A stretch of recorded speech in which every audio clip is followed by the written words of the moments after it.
بسم اللہ الرحمن الرحیم۔ میت کے قریب سورہ یاسین وغیرہ پڑھنا،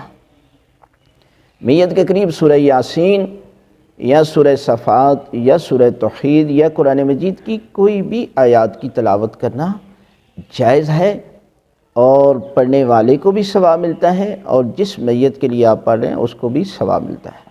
اس لیے کہ سورہ یاسین قرآن مجید کا دل ہے، اور اس کی ایک مرتبہ تلاوت کرنے سے 12 قرآن مجید کے برابر ثواب ملتا ہے، اور جو پڑھ رہا ہے اس کو پروردگار 20 حج کے برابر جو ہے وہ ثواب عطا کرتا ہے۔ اور حدیث میں ہے کہ جب میت کے نزدیک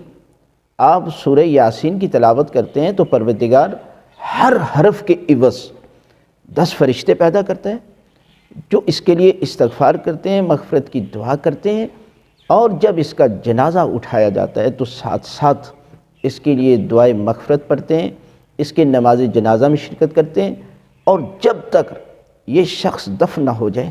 یہ اس کے لیے دعائے مغفرت اور رحمت کی دعا کرتے ہیں۔ اور اس لیے معاشرے میں جب میت ہو جاتی ہے تو لوگ اکٹھے ہوتے ہیں، عورتیں اکٹھی ہو جاتی ہیں، تو وہاں پر لغو گفتگو، غیبت اور اس طرح کی آپس میں گفتگو، اس کا میت پر بھی اثر پڑتا ہے، اور جو خود کر رہا ہے وہ بھی گناہ میں مبتلا ہوتا ہے۔ اس لیے وہاں پر قرآن مجید کی تلاوت کی کرنی چاہیے، تسبیح و ذکر کرنا چاہیے، تصویر رکھتے رہنا چاہیے، اس لیے کہ تاکہ لوگ مصروف رہیں گے، اور اس مصروف رہنے کی وجہ سے